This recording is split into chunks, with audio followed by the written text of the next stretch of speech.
and thank you all for coming. My name is Petra Mcquillen, which most of you probably knew, and I'm an assistant professor in the Department of German Studies. It is my great pleasure to introduce you to our speaker today, Andreas Platthaus. Andreas Platthaus is one of Germany's leading intellectuals and literary critics. The head of the literature section of the Frankfurter Allgemeine Zeitung, he writes about a wide range of topics spanning from literary reviews to commentaries on German and European identity to book illustrations, cartoons, and comics. His contributions intervene in and often shape the major cultural and intellectual debates of the current day, which is reflected in the impressive list of awards and honors that he has received, including the induction in the prestigious Order of Arts and Letters of France and the Hessischen Kulturpreis. But Andreas Platthaus not only writes in the fast medium of the daily newspaper, he is also the author of many books. His books, too, reveal a stunning range of interests and passions. I limit myself to 3 examples here. His 2006 biography of the German industrialist Alfred Herrhausen, his 2016 essay collection Das geht ins Auge, Geschichten der Karikatur, and his 2018 historical study Der Krieg nach dem Krieg, Deutschland zwischen Revolution und Versailles 1918-19. He himself attributes the wide range of interests to his double background in several fields and areas of knowledge.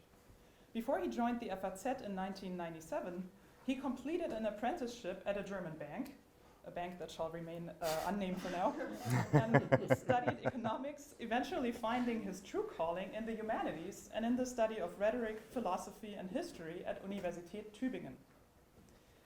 His current book project explores the history of the Bauhaus and in particular the forced ruptures that shaped the fate of the art school and its practitioners.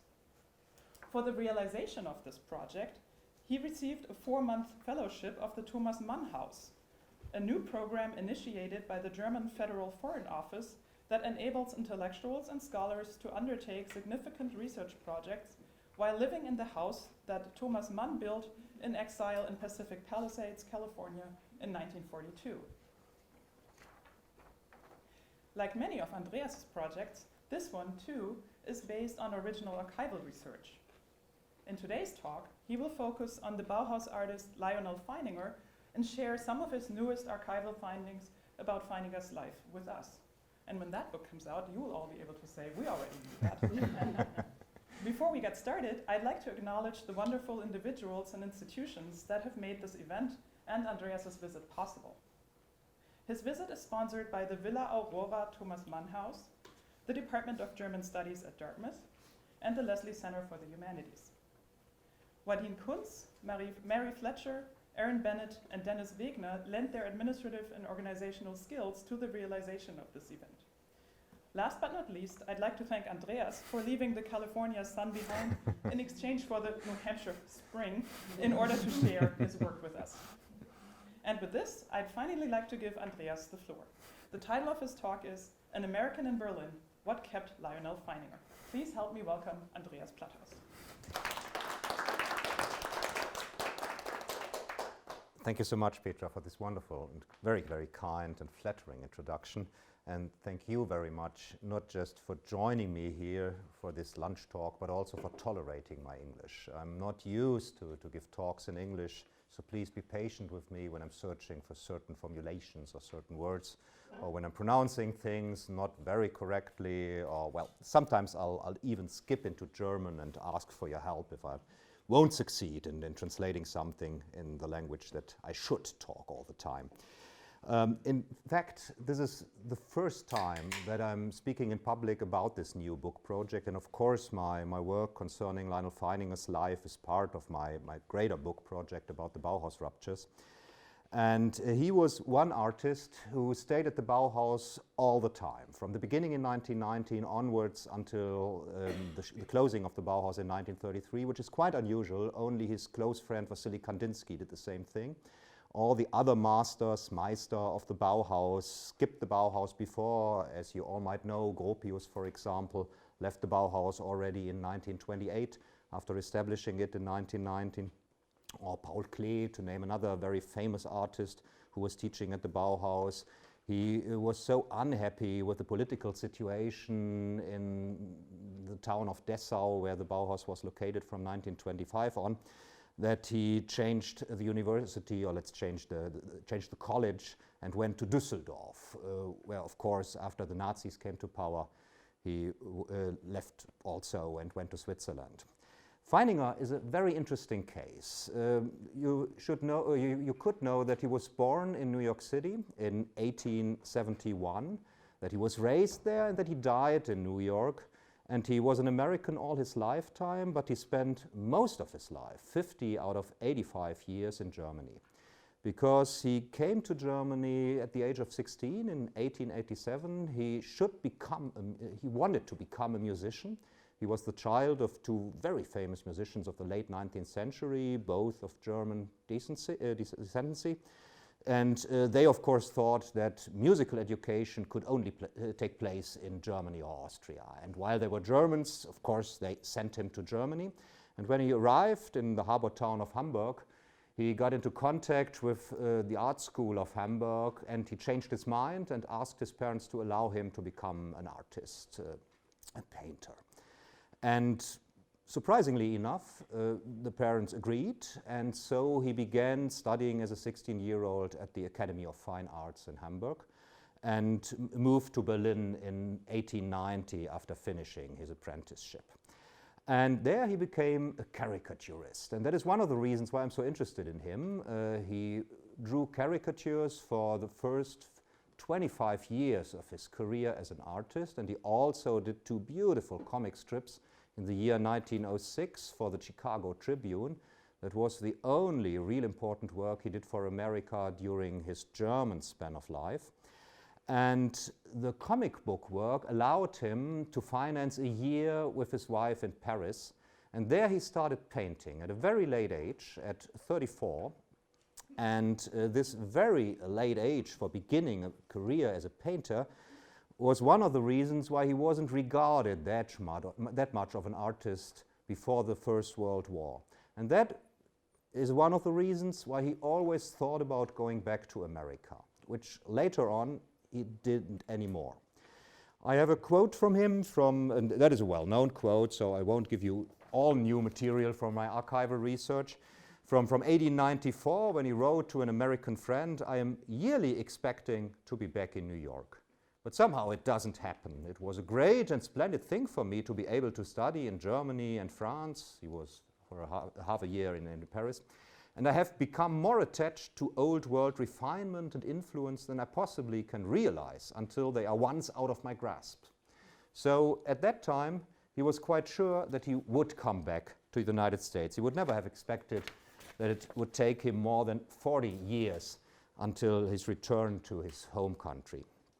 Why didn't he return? Well, first thing was that he got so successful as a caricaturist in Berlin. He had quite a good income from the year 94 onwards for, as I told you, more than 20 years. And some very small jobs he did for American publishers like Harper's, for example, in the early 90s of the 19th century. He could skip because he was so successful in Germany doing caricatures. But he wasn't very happy with this occupation. He always longed to be a painter, but he couldn't start this career because he married for the first time in 1901. He married a Jewish woman, and they had two daughters, but they got divorced already in 1903. It was a very unhappy marriage. And shortly afterwards, he met another German woman of Jewish descendancy, Julia Berg, who became very important for his life, not only because he married her in 1906 and had 3 sons with her. These are the famous sons of Lyonel Feininger, all became artists. Andreas Feininger, a very famous photographer, who is famous for his New York photography of the late 30s and early 40s. Lawrence Feininger, a very skilled musician who was the director of the Library of Music in the Vatican's after the Second World War. And the last one, Theodor Lux Feininger, who became, as his father, a painter, not as successful, but quite talented too, and he can be found in many American museum collections. But that will be important a little bit later on. the real important thing about his marriage with Julia Berg was that she came from a very, very rich Jewish family, industrialists, and so she could provide the necessary means for him to start his comic work, which paid so well off that they both could move to Paris. And she always longed for him becoming a painter because she studied painting when they met, and she gave up painting when they married and when they had their first child. And so in a way, the career of her husband became her main occupation. It's a little bit sorry to say this, because the very few paintings of Julia Berg which survived until today are quite beautiful, and she might have become a great painter too. So it's one of these sad women's stories of the early 20th century, where women sacrificed everything they could for their husbands. But in fact, the sacrifice of Julia Berg at least paid off, concerning that Lyonel Feininger is now regarded as one of the most influential artists in the first half of the 20th century in the art world. When he became a painter, at first, as I told you before, he was regarded still as a caricaturist, and so he wasn't successful at all. But he built up his reputation a little bit slowly, but he had good friends in the arts world. One was Franz Marc, the famous painter from the Brücke group in Germany, who died unfortunately very early in the First World War. And he saw the same spirit in Feininger's work, and so he was one who really tried to bring him into the German art scene. And he invited him to a very important German art exhibition in 1930, the Erster Deutscher Herbstsalon, the first German autumn salon of painting. It was a very huge exhibition which included everyone that you might know of German painting of the first half of the 20th century who was active at that time. And unfortunately, that was the only time that this Herbstsalon happened, because 1 year later the war broke out. And Feininger skipped for this Herbstsalon the famous Armory show in America. He was invited to send a picture in, but somehow he didn't react to this letter, which survived somewhere in the German archive. No one knows why he didn't send any paintings, but that of course shows us that he wasn't interested anymore in his home country at that moment. And one of the reasons for this was that he was very skeptical about the influence of modernist painting in the American art scene. I will give you some quotes later on from the 20s, where you can see his skepticism about his chance of being a successful painter in America. He was still living in Berlin, but he was never happy in Berlin. This is a very strange thing, because all his customers, the satirical papers, the newspapers, the magazines, were published in Berlin, which he worked for, with one minor exception. He worked for a very famous Munich magazine too, the Simplicissimus, but did only few jobs for them. And when he moved to Weimar to become a Bauhaus master in 1990, he said in retrospective, Berlin was never a place which was inspiring for me, but you can have your triumphs there, like nowhere else in Europe. But afterwards, you have to face artistic downfall. So you see, he was quite skeptical about the city of Berlin and the role he could play there as a painter. And he wrote to an American friend shortly after moving to Weimar, well, we are now out of Berlin, thank goodness, and just settled here in Weimar. I am now Herr Professor at the Art Academy, and fame has come almost overnight to your old chum, Leo. For I have 2 paintings in the National Gallery in Berlin, and 7 drawings are hanging in their glory on the wall. Think of me, a rank outsider, an American too, so he still regards himself as an American. And then consider that Germany is broad-minded enough to take and buy and hang my pictures in the Holy of Holies, the National Gallery. Well, it wasn't that surprising that he was regarded as a German artist at that time in Germany, because the first picture I'd like to show you is the only one out of the caricature work of Lyonel Feininger that I'm going to show you today. And that is a caricature he did in 1915, very shortly after the beginning of the First World War, half a year later on. He did it for a magazine, very short-lived, called Wieland. And there was a magazine which was sold for the benefit of the Red Cross, of course, for the war. But in fact, Feininger wasn't paid for his drawings, and the people who paid for this gave their money to the Red Cross. And as you can see, you see the American eagle there, and he has a large bag of dollars at his tail, and he's had some weapons and an olive tree in his claws. And on the olive tree, on the olive branch, what is the right for Zweig? Branch? At the right claw, it is written "For England," and on the guns, it's written "Against Germany." So he took sides in the First War. As an American living in Germany before the entry of America in the First War, he was completely on the German side.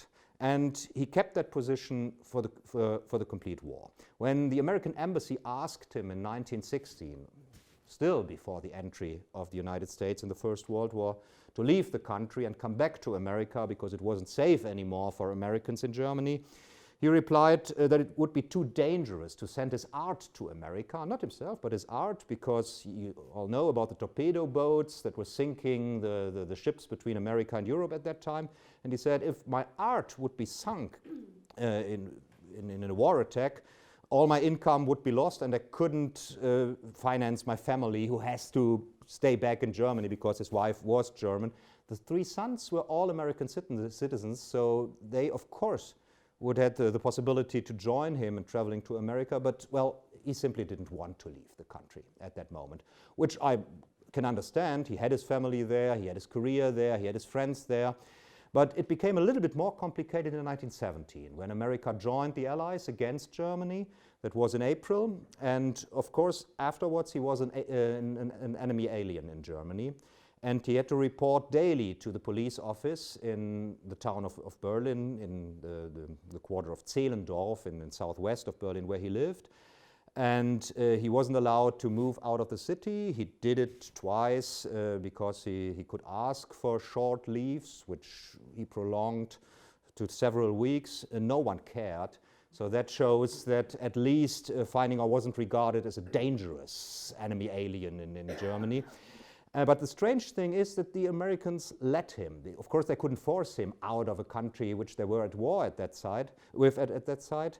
But in fact, as far as I did research about it, all the other Americans were shipped out and sent to America or were interned in Germany. Feininger was the only case I found up to now who could stay free with this daily report to the police office. I think it's because of his German marriage and because of the kids, but I'm not sure yet. That is something that I have to do research about. Well, after the war, which cut all his contacts to America, for example, his father was, after a few years in Europe, back to America. His parents divorced, unfortunately. His mother had died in Germany some years before, but his father was still living in New York. And they had close contact by letters. He didn't see him again after 1890. He never saw him again. But they wrote on a weekly basis to each other.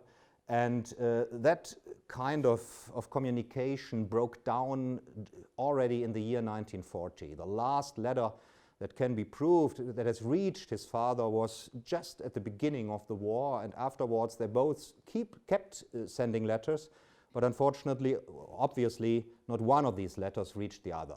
And both thought that the other one was lost for his country. Feininger regarded himself more as a German at that point than as an American.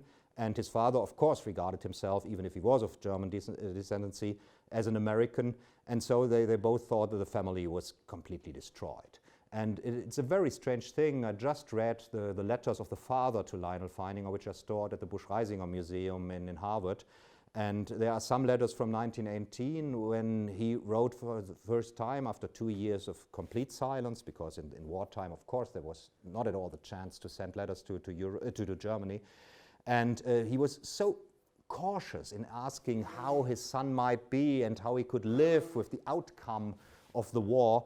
It's really a moving letter because he tried to understand the position of his son. Unfortunately, I haven't seen yet the letters that Feininger wrote to his father. I don't know where they are kept. I hope they are also at Harvard, and because I saw some citations from them, but at the moment Harvard isn't able to find these stocks. So let's hope that they will find it in the next few months.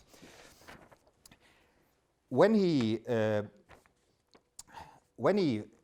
stayed in Germany in 1970, in a way he was rewarded for for this, because he had his first huge single exhibition at a very famous gallery in September 1917. That was in the Galerie Der Sturm, led by Herwart Walden, one of the most prominent German intellectuals of that time, and someone who was incredibly important for the art scene in the late Kaiserreich and also in the Weimar Republic, and a close friend to Feininger too. And he showed more than 100 pictures, and that was the first step to a really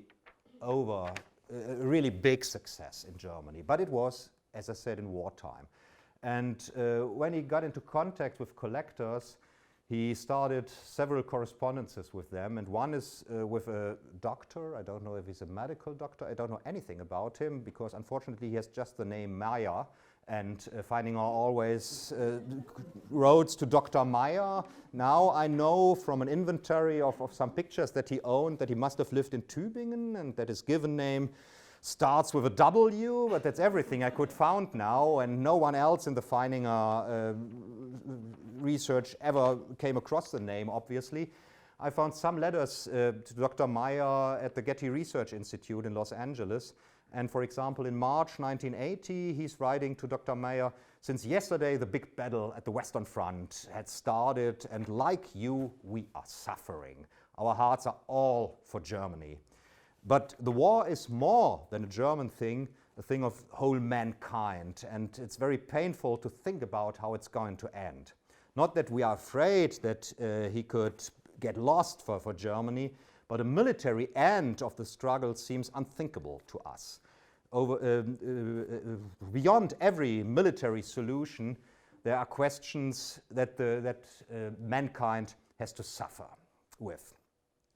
And that marks the position that Feininger took in the late time of the war. Unfortunately, he didn't make holidays in 1980 because he wasn't allowed to leave Berlin for such a long time. And normally he spent his holidays alone at the Baltic coast in Germany, and then he wrote to his wife all the 3 months that he stayed there. And so we have many, many letters from over the whole time of Feininger's life in Germany to his wife Julia, which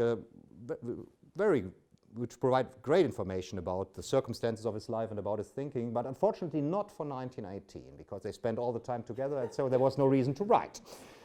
Bad thing for research nowadays, but well, we have to cope with it. So we don't know exactly how Feininger thought about the outcome of the war. We have simply no letters. That's why I'm so curious finding the letters to his father, because there he might tell us something about this.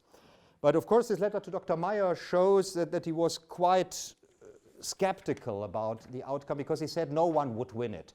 It was quite optimistic from a German point of view, because, as you all know, the Germans lost it. But in early 1980, in Germany, everyone, as far as I know, thought that, yeah, we can't win this war anymore, but we won't lose it either, because no one is able to get the upper hand above the opponents. So they thought they could hold on forever. And that's what Feininger also thought. And after the, well, let's say downfall, of Germany and the revolution and the change of the political system, which he wasn't that unhappy of, because he was always very skeptical about monarchy and was a Republican, of course, by birth, but also he was a convinced Republican. He was very, very happy to get the offer to become a Bauhaus master, and as you know, the Bauhaus was a kind of revolutionary project itself. It's no coincidence that it started in 1990. The project that Walter Gropius tried to establish was a decided democratic one. There was a close collaboration between the students and the teachers, and they all should live together and work together. And it was a kind of, well, let's say, communal project more than an art school at the beginning. But of course, it became one of the most influential art schools, and it became more and more political, and it was quite more on the left side than on the right side. And that, of course, raised several problems in the Weimar Republic, especially at the beginning when the Bauhaus started in Weimar, which is a quite conservative part of Germany. It was, and it still is. And so the Bauhaus had to move from there to Dessau already in 1925, because they didn't get funds from the city and from the government of Thüringen anymore. And then they moved to Prussia. And that was an interesting point, not just for this rupture, one of the ruptures of the Bauhaus, which I'm going to write about, but also for Feininger on a personal basis, because he never tried to had his passport prolonged from wartime on, which was quite unusual because normally he had to prolongate his passport every 2 years. And he simply stopped doing that in 1970. But when he moved to Prussia, and as you all know, Prussia, these are people who are really interested in order and everything in law and order, they asked him, well, what citizenship do you have? Because they expected him to be German, but in fact he wasn't. He said, I'm American, and he had to show his passport, and of course this passport wasn't valid anymore. So he was obliged to, had to renew his citizenship in America. And strangely enough, I don't know why, he didn't went from Dessau, which is quite close to Berlin, to the Berlin Embassy of the United States, but he went to the General Consulate in Leipzig. It's much farther away than Berlin. I don't know why yet, but I think it was a little bit a strange situation for him, and he didn't want to go to the embassy, and so he chose a smaller office. And obviously, they had open arms for him. He was absolutely stunned by the friendliness of the reception of the Americans. And that was the only time, as far as I found it now, that Feininger thought about going to America again. When he had this, he wrote to a German friend who went to America. In order to register my change of address in Dessau, I had to clear up my citizenship. I have lived stateless since 1918, and so far that's worked very well. In Weimar, no one gave a hoot, and we were as good in the lap of Abraham. But Dessau, and that's what I already told you, is a good deal closer to Prussia. It was in Prussia, in fact, but perhaps you didn't know that. And here they wanted to have a clear desk. Therefore, I had to go to the American consulate and was so modest in my expectations that I only sought confirmation that America recognizes me as stateless. But no, the entire consular apparatus of the powerful United States of North America was immediately set in motion. And then I had to submit my petition to Washington in order to be entered into the records as an American citizen. Whether Washington will approve, it is not yet certain. In circa 2 months, I will be informed as how to things stand. And then the good consular people were so charming and concerned about the success of the project that they gave us every imaginable bit of advice, and their friendly consideration so warmed our hearts that we are seriously thinking about going there within the next 2 or 3 years and staying. Well, it didn't happen. It didn't happen, even if 1 year later, in the fall of 1927, he received a young American in Dessau, very important moment in Feininger's life, which he wrote his wife Julia, who was on her holidays at that time, at once. Let's see if this is a famous letter by him. So it's cited in a book, which I just copied it out. He wrote to Julia, now think why I am writing in English. He always changed between English and German in his letters, and especially after the Nazis came to power, he wrote most of his letters to Julia in English. I have had almost 2 hours together with 2 charming young academic Americans. Harvard University. I'm sorry to hear this, but no one was interested in Feininger in Dartmouth at this time. Yesterday, all day, they wandered about Dessau, saw the Bauhaus, were at the church concert in the evening, and are so enthusiastic about everything. One is a professor, but like a boy of 25, and intensely interested in my work. He saw it at the Blue 4 in California, I will tell about this a little bit later, and is going to write all about modern German art, of which nothing at all has been written in England and America, and wants to know all my work. They both are coming again tomorrow, and I shall have them eat a chop with us at 1:30 o'clock, so that we have a good long time together. The professor, Mr. Alfred Hamilton Barr Jr., has bought an aquarelle from me. Alfred H. Barr, as you know, was the founder of Museum of Modern Art 2 years later, and he became a close friend of Feininger and was an incredible important influence to his American career from 1929 on. But in fact, that would have been the second try to get Feininger established in his home country. The first one was done by the woman that he wrote his letter about the American consulate to, and her name was Galka Scheier, a very important person for the German exiled artists in the 30s. She went to America in 1924 as an art agent, and she was an agent for 4 artists. One of them was Lyonel Feininger, and the other 3 were also Bauhaus masters, Paul Klee, Wassily Kandinsky, and Alexei Yavlensky, the four famous painters of the Bauhaus. And of course, Feininger was the least well known at that time of these four. And they were called the Blue Four because they liked the association with the Blaue Reiter, which, as you might know, Klee and Kandinsky were members of. So there was a kind of tradition they tried to keep on with this name. And Galkaschaya tried to introduce them to the American art scene. She didn't succeed on the East Coast. She succeeded in some way on the West Coast. She went to Los Angeles in 1926. And that for me was a very lucky decision, because now we have her estate there and her art collection and the letters, which are all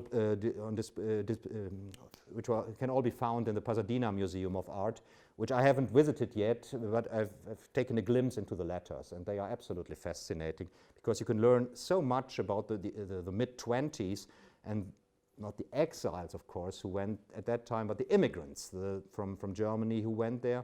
Quite a big number too, and they became more and more, of course, in the course of the 30s. But in fact, Galkaschaya didn't succeed that much in promoting Feininger's work. She was much more successful with Yavlensky and Klee. Kandinsky was a quite difficult artist for the American public, obviously, too. So he didn't succeed either.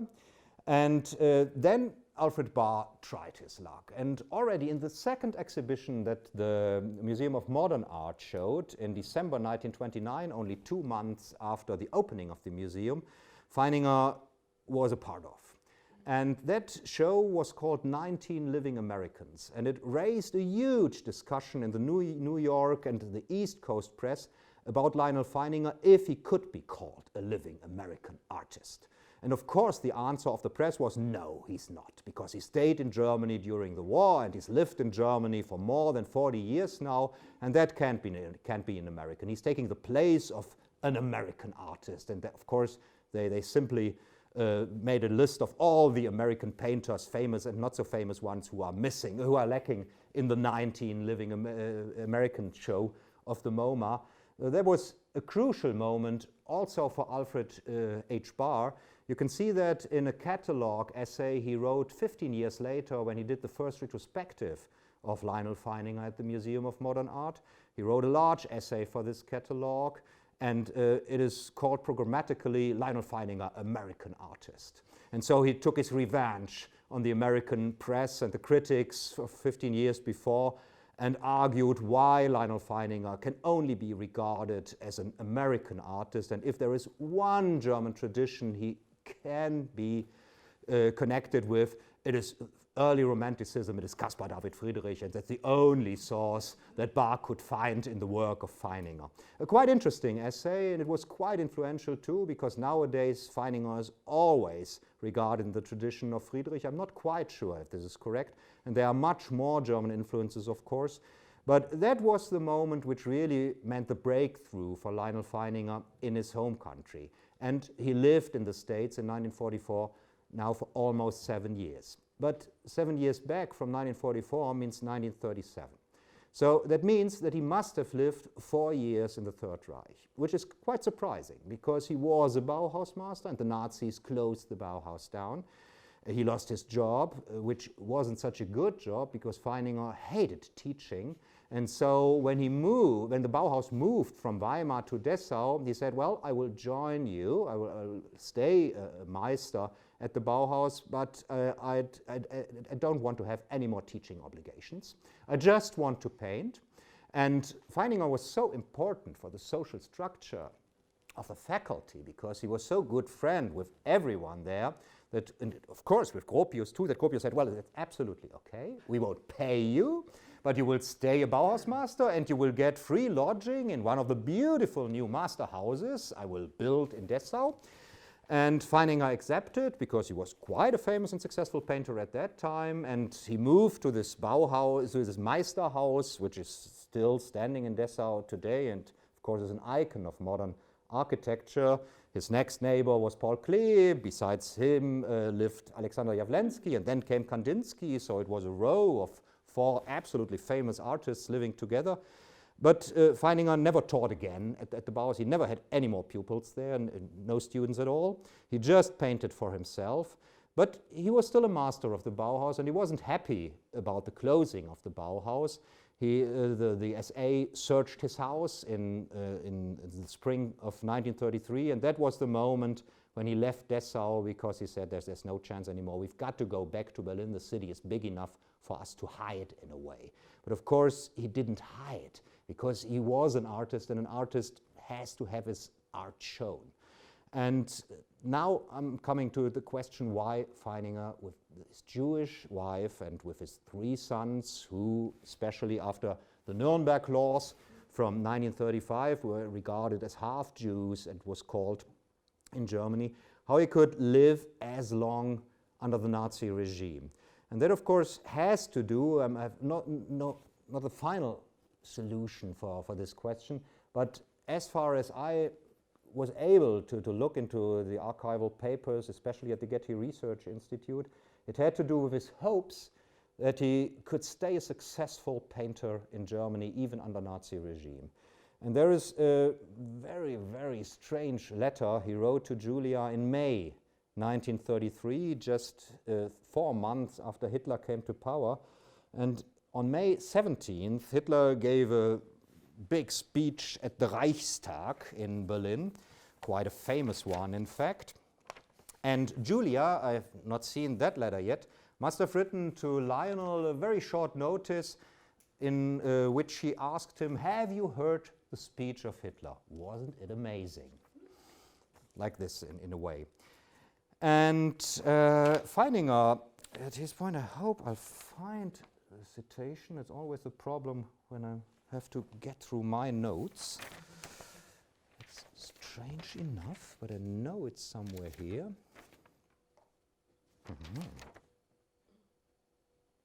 Very strange.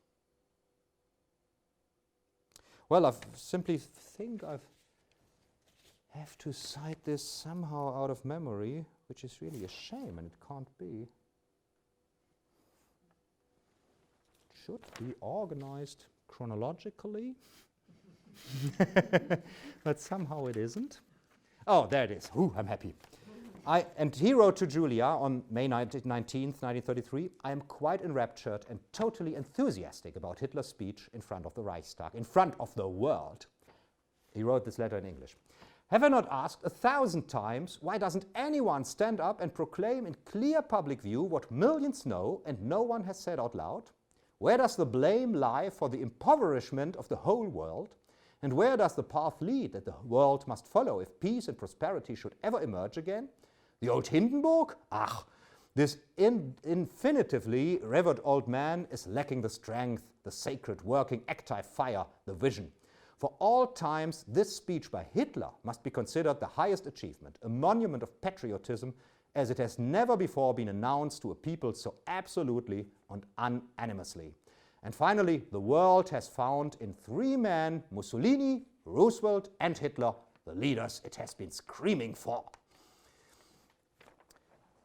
There was a very short flirt with Nazism by an artist who never thought having any sympathies for Hitler or whatever. And it had to do with a moment in time, especially late springtime 1933, when one of his friends became director of the National Gallery of Germany. The Nazis fired the former director, the very famous art historian Justi, who was director to the National Gallery for more than 20 years, had been director, and was one who was very important for Feininger too, because he, as you have heard, bought some of his paintings, bought some of his drawings. And they established a young art historian, not so young anymore, he was in his late 40s, art historian who was the director of a museum in Halle, the Prussian town of Halle, a little bit south of Berlin. And his name was Alois Schard, and he was a real close friend of Lyonel Feininger, and he was an absolute important protagonist for the advancement of modernist art in Germany. The collection of the museum in Halle was the most famous modernist collection in Germany, and nearly all the works had been were banned by the Nazis in 1937 when they had the Entartete Kunst concept, and simply put the art out of the museums. More than 400 works by Feininger were got out of the museums in the course of the Entartete Kunst Aktion. But Alois Schardt was a very smart guy, and he tried to cope with the new regime for a very short time too. And in the Getty Research Institute, there's a memorandum that he sent to the German Culture Ministry, run by the Nazis since 2 or 3 months, where he argued that some of the modern painters in Germany just keep on working with the German tradition. And one of the names he mentioned, of course, was Lyonel Feininger. The others were Franz Marc, for example, Emil Nolde, and some other famous ones. He didn't mention, as I thought, Paul Klee. He didn't mention Wassily Kandinsky. And it wouldn't have been so easy to mention them because Klee was Swiss and Kandinsky, of course, was Russian. But he mentioned Feininger as a German artist from Swabia, as he wrote explicitly, because he said all the artists I'm mentioning now stand for the whole of Germany. And so had an Austrian like Oskar Kokoschka, quite strange selection too for a painter who should be acceptable for the Nazis. And he had, of course, for northern Germany, Nolde and some others from other parts of Germany. And Feininger had to play the role of the Swabian painter in this list of painters. And the Nazis went for it. They accepted this memorandum and made Schardt director for the National Gallery. But that lasted only 4 months, because when he made his first exhibition showing all the artists he had written about in his memorandum, of course, he was fired at once. And he left Germany a little bit later than Feininger in 1938, went to California, became quite an important art historian at the West Coast, who did many, many lectures, who founded several art clubs there. So he was a quite influential man, and he was also, besides Alfred H. Barr, a very important source for Feininger's success here, because he kept on writing about Feininger for all his life. And I'm looking forward, not because of the weather, but going back to California, because there are so many papers in his estate at the Getty Research Institute, including an unpublished manuscript about Feininger, which I'm really curious to read about. That was written in 1940, and so he had to argue in a complete different way in this book than he did in the memorandum, of course. It might be really fun to compare the two things. So Feininger might have thought that he would have a chance under the Nazi regime. And of course, his wife, as a Jewish woman, was protected by her American husband. That was not so rare that mixed marriages, as they were called in Germany, were of course very difficult for German citizens, but not so difficult if one of the partners were from abroad. And as I said, Feininger kept his American citizenship, and the 3 sons were American citizens. But the sons left Germany earlier than the father. Andreas Feininger went to Paris already in 1932 and became an assistant of Le Corbusier for 1 year. And then he moved with his Swedish wife to Stockholm, where he started his career as a photographer. Lawrence Feininger went to Italy, where he survived the war, even under Mussolini, and stayed there and became, as I told you, director of the Vatican Library of Music after the war. And T. Lux Feininger went to America in 1936. No difficulties for him, of course. He was an American citizen, so he could leave. And he was the real left-orientated person in the family. He simply couldn't stand living in Germany anymore. And when the 3 sons were gone, Feininger thought about leaving too. And I found a New Year's greeting that he sent to the brother of Galkashire, the woman who was living in California, which I told you about, that he wrote in 1936 to the brother of Galkashire, Erich Scheier, who went to the States 3 or 4 years afterwards. He was a Jew also.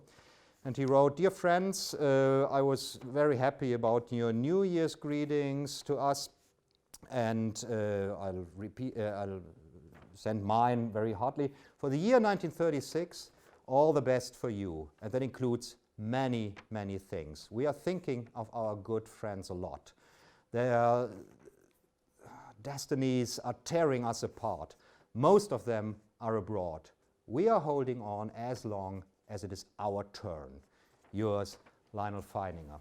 So at that moment, in the beginning of 1936, he was waiting for an opportunity to leave Germany. But he was so afraid that he couldn't succeed as a painter in America, that I think he would have stayed, even regarding the terrible situation that was obvious now. As I told you, the Nuremberg laws were passed the year before, and for example, in 1935, Julia Feininger went to visit him in his holidays at the Baltic coast, and she returned only a few days after arriving there because she couldn't stand the atmosphere in this small city called Deb. It's now in Poland, because there were so strict regulations concerning Jews. Normally she wouldn't have been allowed to even visit the place because it was forbidden for Jews. She was only accepted because she was the wife of someone from abroad, and she simply couldn't stand being there. So it was a terrible situation for the family. And he was lucky because another exile who went to California, to San Francisco, Alfred Neumeier, who ran the Mills College there, a girls' college for arts, he invited Feininger to give a summer course in the year of 1936. And that was, after 49 years, the first time that Feininger returned to the United States. He visited his birthplace, New York. He drove through the Panama Canal to the West Coast and stayed for 2 months in California. He visited Galkashire. He talked with many people, and he saw that at least at the West Coast, some of his paintings had been sold. Some of the museums were showing his work, and the Mills College provided an exhibition of his work, so his name got a little bit better known. And he returned to Germany with his wife again in the fall of 1936. But in the next year, when luckily for him, Oskar Kokoschka was invited to lead the summer course at Mills College. Kokoschka didn't want to travel overseas, and so they asked Feininger again. And that was a moment when he had to prove his Aryan citizenship, because he was asked to join the Reichskulturkammer if he wanted to stay an artist. And of course it was no problem for him, but they also asked him to provide the Aryan descendancy for his sons. And that of course was a problem. He could have his Aryan ancestor, he could prove his Aryan ancestors back to the 16th or 17th century, but of course with his Jewish wife it wouldn't have been possible for his sons. And so it was for him the moment where you can see in his correspondence that he waited really for the opportunity to go forever. And that came with the second invitation to Mills College, and he accepted that for the summer course of 1937, and he simply left the country. He didn't ask for any for official immigration. He didn't have to, because he was an American citizen, and somehow he managed to take his wife with him. And so they moved over to the States. He gave that summer course at Mills College, and then they settled in New York. And then he had these 7 really, really hard years for him as an artist. There were some projects that he could work on. There were some pictures being sold. But it took him until 1942, when there was an exhibition at the Metropolitan Museum called Artists for Victory, where several American artists, including Feininger, put pictures on display who they painted especially for a good cause. They would be auctioned off for the American war efforts.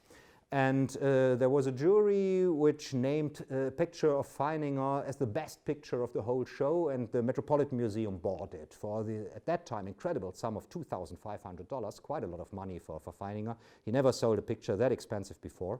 And of course it was very prestigious to get a picture into the Metropolitan Museum. And so that was a kind of breakthrough in New York. And 1 year, it was in December of 1942, and 1 year afterwards, Alfred H. Barr told him that he will do a retrospective about his work, which happened in 1944. And that was really the moment when he felt at home again. But it was still a situation where some of his colleagues thought that he wasn't accepted that much as he should have been. Petra Mcquillen, fortunately, provided me with some books from different libraries here on the East Coast, and she provided me with a catalog about an exhibition in Boston from 1949, which has a not so interesting essay of an American art historian about Feininger in it, but this art historian for his essay made Walter Gropius and talked with him about his friendship with Feininger. And Walter Gropius, who at that time already became an American citizen too, answered him when he was asked about the role of Feininger in America, "I do not know why he has not a larger reputation in America. Perhaps he stayed away too long, but he is so American. The humor of his early cartoons was American. His early paintings of locomotives belong to the world of Buster Keaton. There are things in Feininger we did not understand, at the Bauhaus, until we came to America. There is so much in Feininger that is crisp and fresh and Yankee, like the absorption with sailing ships he has had all his life." I found it a little bit strange that locomotives and sailing ships are so typically American, but well, who I am to argue with Walter Gropius. He surely knows his stuff, and he knew Feininger much better than I did, but it shows that even in the late 40s, 7 years before the death of Lyonel Feininger in early 1956, some of his friends still regard him as absolutely undervalued in his home country. And in fact, there are several letters that Feininger wrote in this time which still show that he hasn't become very happy after returning to America. Not that he didn't feel good here, he was very, very happy to leave Nazi Germany, but he missed the Germany that was his life theme. He always talked about the nature notes, how he called it. He took there little scribbles that he did, more than 6,000 or so in his estate at the Busch-Reisinger Library in Harvard. And he did these especially between 1890 and 1926. Afterwards, he worked after these nature notes for the rest of his life. And of course, all these nature notes were taken in Germany. Beautiful drawings of small cities, of villages, of landscapes. And he drew after these pictures all the time. And now, just for the end of all this, I'll show you some of the art of Lyonel Feininger over the course of time, which I've talked to you. This is, this is a very, if it works, it doesn't. Haha, strange. Let's see if it works here. Well, that's better. Thank you. This is a very early drawing based on a nature note. You see, it's a city note, but he called them all nature notes, drawn in Paris in the time he was there in the mid-1890s. And that was one of the first serious drawings he did, not caricatures, but really serious drawings. There is a very early one from 1906. And I just choose it because Paris got, like many other themes, very important for all his life. The next drawing I'll show you, this is more caricature-like, but he regarded it as an autonomous work. He didn't offer it for print or whatever, and it's called Aufruhr, Uproar. It was drawn in 1909, and it's a very important motive for Feininger because he repeated it several times. The next version I'll show you is from 1915, very short, drawn very shortly after the outbreak of the First World War. And you see what were people in the drawing before had become a mass which really can't be divided into individuals. This, of course, is a kind of commentary of Feininger to the war. He was never happy with the war, even if he was on the German side, but he was absolutely unhappy about the event itself. The next picture shows the lost child, also drawn in 1915. And he wrote to Alois Chart a little bit later, in March 1917, "The terrible world events of the war weigh heavily on us and leave dark traces on my pictures, as you know, and as you can see here. What could be more self-evident than my ever-recurring battles for gaiety in the picture, which strives for exactly the opposite, that is, movement and colorfulness." And the gaiety can be shown in the next picture. This is called the Battle Fleet, and it is drawn in 1915 too. And you can see the contrast of these three drawings from 1915. The uproar with this mass of people which you can't individualize anymore. The lost child with a child in complete misery, of course, a commentary to the war situation too. And this, well, let's say whimsical battle fleet with ships from the early 19th century or late 18th century, the time which Feininger in fact was most fascinated of when it comes to marine pictures and things like this. And in 1980 he made another drawing about battleships, and that was called, next please, Friedliche Schifffahrt, peaceful navigation. But the interesting thing is that was drawn, as I told you, in 1818, and all these ships have the German flag of this time. So this is a German fleet which is here on this peaceful navigation. It's difficult to argue if this is a kind of hope for the victory of Germany or a kind of hope for the time after the war. But the next picture, which is called Flush of Victory, Siegesrausch, a very wild one. No one knows the exact dates when these drawings were made, but normally it is put in late 1980, in the time of the revolution or so. This is, of course, you have the German flag on top again, but you have the French flag too on the bottom of it. Is always regarded as the most important drawing concerning the war situation for Feininger, that he didn't take sides anymore at the end of the war, that all the people got mad and are celebrating victory in this flush of victory, but in a way all the people who were at war lost something. And so this is quite satirical, even cynical picture concerning the war situation. And also in 1980, and that is again Paris, he drew this beautiful, it's a woodcut. He did this woodcut of streets in Paris. He couldn't paint and draw that much anymore because unfortunately he couldn't afford the material, which got very, very rare in war times. And so he changed to woodcut because he could get the paper for woodcuts and the wood blocks he needed for this. And so there's a huge body of work from woodcuts that Feininger did in 1918 and 1990. And he came back to Paris, which is quite unusual at that time when having France as topic in the arts was, of course, let's say a little bit difficult in Germany, especially after the armistice, when all the blame for the German situation was put on France because they were regarded as the ones who really tried to hold Germany down and to have it be divided and whatever. And now we are moving to 1933. That was one of the first drawings he did after the Nazis came to power in early 1933. The ones of you who know the work of Lyonel Feininger know that this is from the most famous series of drawings and pictures he did. The Church of Gelmeroda, a very small village close to Weimar, very close to his heart too. And as you can see, that is a depiction of a church which would have never been acceptable for the Nazis. So he didn't try to find a style that could be suitable in the Third Reich.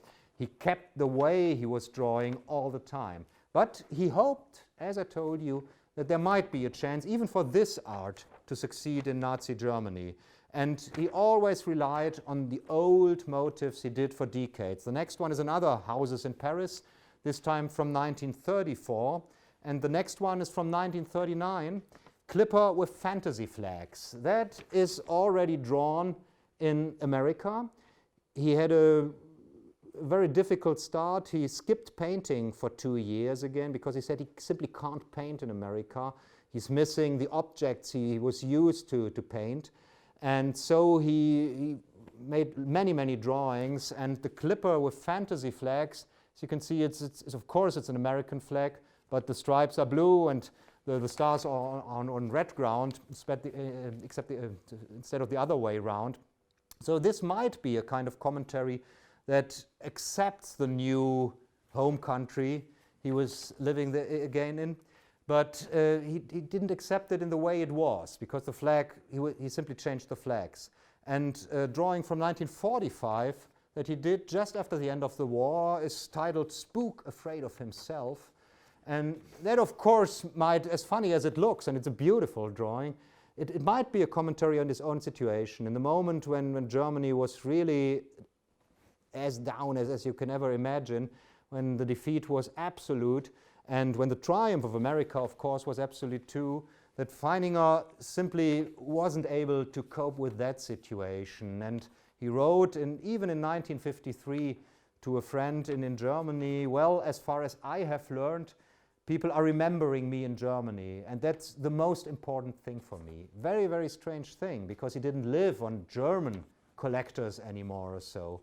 So this is, in a way, the path which I'm trying to follow, and where I hope that I will find many, many more sources that can explain to me, especially how Feininger was able to stand 4 years under Nazi regime, perhaps even if I would be able to understand how his wife would stand this.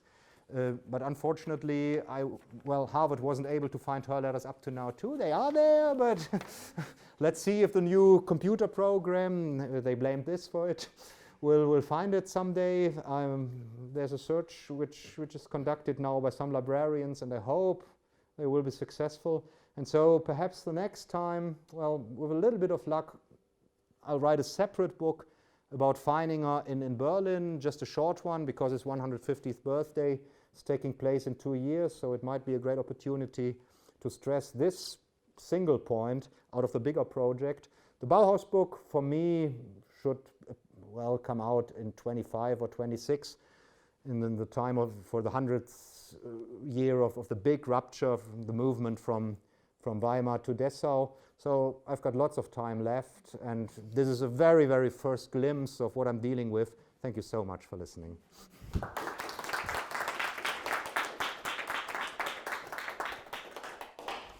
Thank you so much, Andreas. We have time left for questions. So please go ahead, ask what you'd like to ask, and would you like me to moderate? Would you like to take questions yourself? Oh, as far as I understand them, I'll take them myself, if there are questions. Of course, I won't force you. Yes? I'll start. You mentioned that Feininger was twice married to a Jewish woman. And so I'm wondering, were they secular Jews? How much did religion play a role in the household at all? How did the sons deal with that? And do you see any kind of influence in the sense of that Feininger reflects this in motifs or aesthetically, that it is something that actually he engages with? I couldn't find any traces of Jewish culture or even Jewish influences, which must have been intense, at least in a certain period of his time. Of his life in his work. Perhaps, I don't know everything of him. He was a quite active, especially drawer, but also painter. There are hundreds of paintings and thousands of drawings. And there might be some things which will be very interesting. Wonderful that you're posing this question, especially about the first wife. I only mentioned her, but I didn't finish her story because I simply hadn't enough time for this. But now I can add this. It's a very sad story. His first wife was Jewish and she didn't convert. Julia Berg was a converted Jew, came out of as I told you, a very, very rich Jewish family, but her parents converted too. And so she was raised as a Christian. So for her, of course, it was very, very strange being regarded as a Jew again under the Nazis. But his first wife, Claudia Fürst, she was a Jew and she remained a Jew, and even the two daughters were Jews. They survived the war, the daughters, but unfortunately Feininger's first wife was killed in Auschwitz in 1944 at the end of the war. A terrible story. And it might have been one of the reasons, it would be great if that was one of the reasons for Feininger to stay in Germany, that his presence there regarded a kind of protection for his first wife and for their daughters too. I'm not sure about that. He was in close contact with his daughters. He was not in contact with his first wife anymore. It was not a very happy ending of their marriage in 1903, as you can imagine. But he always took care of their daughters. He financed their education and he provided them with care packages after the wars. So there was a close contact, and obviously there was a good contact between daughters and father. But he couldn't save his wife. It's a similar case with the first wife of Max Ernst, who was also Jewish and who was killed in the war. And there are many debates about Max Ernst going to the United States and in a way, making sure that his wife got killed back in Germany. Strangely enough, no one has ever told about the first wife of Feininger up to now. I only know about her death because in an exhibition about Feininger at the Whitney Museum in 2011, an art historian made the effort and researched her life, and so it became known that she was killed in Auschwitz. I found no mentioning of this in any of the biographies of Feininger and not in any paper after the war up to now, not in the papers to his daughters, as far as I know them, was it mentioned. So there might be a very, very difficult point. I don't know if he knew that she was killed. There's much of research to be done, and I hope I can provide some results to this too. But yeah, that might have been one reason for him to stay a little bit longer than one would expect him to, but yeah, that's a kind of hope for me, because I like Feininger, but I can't understand him in the course of these 4 years. And so every reason that he has staying there for me, of course, is nice to find. But let's see, there are lots of interesting things that might be debated. Yeah. I think Feininger, it seems, is such a fascinating example, because when we look at a lot of emigres or a lot of refugees from Nazi Germany who arrive to the States, including some Bauhaus artists, they are very quickly labeled as German, and then they have to kind of be Americanized. And I remember seeing a clipping from a college paper at the Black Mountain College when the Alberses were hired there. And the headline read something, I don't remember verbatim, but like, the Germans arrive. Yeah, exactly. Exactly when Hans and Ali Albers came, in 1933. It seems something really different, right? Because he has to be re-Americanized. Yeah. And I wonder if what exactly are the differences between these two processes of Americanizing Germans, as it were, who are not German enough for Germany, and re-Americanizing somebody who was actually American-born and had, I don't know about ships and trains, but had other pro-American sentiments that he may or may not have shown. Yeah. That's a great point, and that's a wonderful theme. I've got to follow it somehow. It was always an interesting question for him, to which country does he belong? He always wrote to his American friends or to German friends too, well, I'm still regarded as American everywhere where I go in Germany. Obviously he had a kind of American accent. Well, he was speaking English until the age of 16. Of course, he knew German, but he didn't speak it actively before he came to Germany.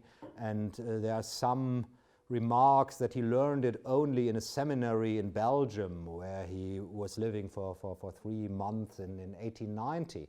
And his son, Theodor Lux, always told that his father spoke with a recognizable American accent, and he always wore clothes that showed that he was an American or so. And there was a beautiful, funny letter from the time of 1916, when he wrote to Julia that he now would grow a moustache because that would look more German, and he was tired of being asked if he's an American all the time. I don't know if he did it. I've seen no photograph of him with a moustache, but at least he thought about it. And of course, if you remember the Kaiser or people like that, a moustache would have been really a challenge for an American, I guess. So I think that is so it's a great point. It's a really important question of belonging for him, and I think he was never at home completely somewhere. And there was one quote from an unpublished interview with T. Lux Feininger, and there he said, it was made in 1984, I guess. Feininger was in his 80s then. I think it's very characteristic for his whole life and work, the fact that his home was really nowhere. And I found that very interesting, because in a way it's true, and he always looked for a home, and he felt so much at home in Germany when it came to certain villages and certain buildings and certain landscapes. But he never was at home on a personal basis. He never felt at home at one of the places he lived.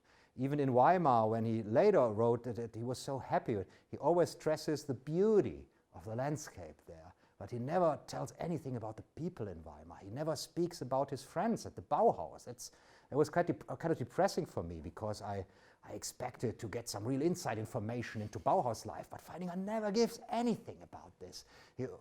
Sometimes he tells, well, I made music together with Klee, or we met Jawlensky, but he never tells what they were talking about. He never had any chit-chat about whatever. It's strange, but he can write pages of his letters about the things he has seen, about certain cloud constellations, about the seascape at the Baltic Sea, and things like this. So he was absolutely in love with Germany as a country, as a landscape. and as a cultural phenomenon. And that was what he was missing in America. While the first letters he wrote when he arrived in America said, well, first time since years I can breathe air freely. This is a democracy. I'm feeling at home again politically. But that didn't last quite long either. So a very, very strange situation for him, becoming 86 years and never being at home anywhere. I think his son is absolutely right. Yeah. His reception in the United States differs from what he's known for, at least now, is much more of these cubistic kinds of works. And some of the things you showed here looked a little like Kandinsky and all. Did he shape his art when he came to the States to tie into this reception? Did Americans and Germans receive him differently? Yeah, they did. In fact, most of the American art historians which were beginning to deal with Feininger in the late 40s stressed exactly that cubistic tradition. Feininger hated that because he knew, of course, that he was influenced by the Cubists.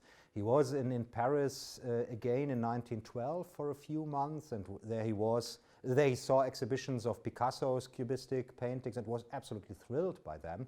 And there was a certain phase of his painting in 1912, 1913, where you can see these influences quite clearly.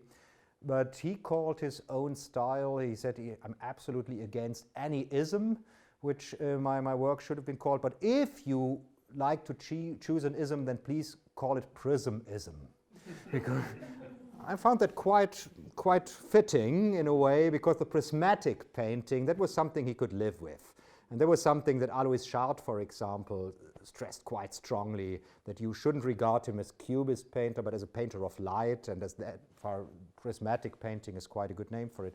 I've got two more pictures here which show drawings he did in the United States, one of Brooklyn Bridge there, because he started drawing Manhattan sceneries in the late 40s and was quite fascinated by the skyscrapers and by the Brooklyn Bridge. But as a child, he saw the building of the Brooklyn Bridge, so that's kind of nostalgia too. The skyscrapers are a little bit more unusual. And the last drawing I've got is another one which he drew shortly before his death, and these are again the streets of Paris. And as you can see, he didn't change that much. He kept his style, not completely. There are some differences in his American phase compared with the German ones. But in fact, if you see this kind of line work and the way he applies the washes to the drawings, that could also have been executed in the late 10s or early 20s. He didn't change that much, and he wasn't interested in changing his style that much, because that was something he always found really important for an artist. Never follow anything that someone expects from you, always do your own thing. And he found his own thing somewhere sometimes in the 20s. There was the time when I think he was absolutely happy with the way he worked, how he could paint, how he could draw, and he simply tried to get this ongoing in the remaining 30 years of his life. And so the rupture coming to America was something that, of course, was disturbing for him. But I think the thing he hated the most about it was that it affected, in a certain way, his creativity, that he wasn't able to paint, for example, for 2 years. And the letters he wrote after painting again are so absolutely heartbreakingly happy compared with the ones before, that you can see that it was really, for him, a kind of personal revolution, that he succeeded painting again in a surrounding which he didn't find suitable for painting. Can I ask another question about something you mentioned? You said that most of his landscape notes or sketches in part came from Germany, but he reused them throughout his life, even in his American paintings. Do you see some kind of conflict he had to negotiate for himself, because it's really kind of like a double exposure or a superimposition of one onto the other, or was it just kind of something he did? No, it was simply a problem for him that he couldn't find anything in America which he found so so paintable than the things he experienced in Germany 30 years before. In 1951, he wrote to a former colleague from the Bauhaus. I've got to translate this into English.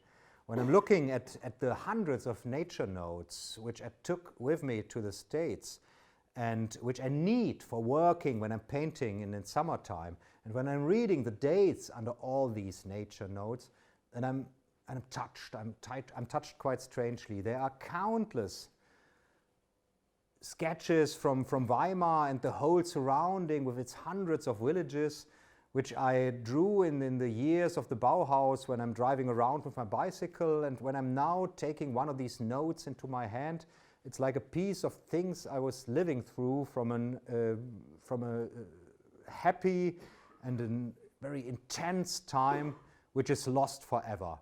I've never seen, and that is an interesting example, the Bodensee, the lake of Constance, but everything I've heard about it tells me that it's absolutely beautiful. We don't have anything like this in America. We don't have the Baltic Sea, we don't have Weimar, and many other things are lacking. So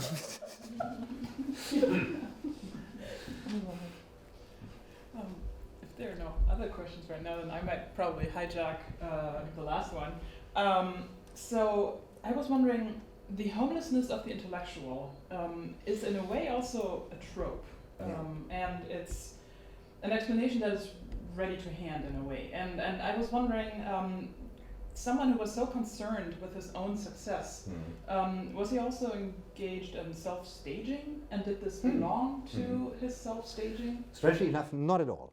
He was an absolutely shy person. Everyone is telling about this. And when he had his first really important retrospective at the National Gallery in Berlin in 1931, he didn't even participate in the opening ceremonies, but he bought anonymously a ticket some day afterwards to be at the exhibition, but no one should recognize him. He was horrified by the thought that someone might ask him about his art. That's why he hated teaching so much.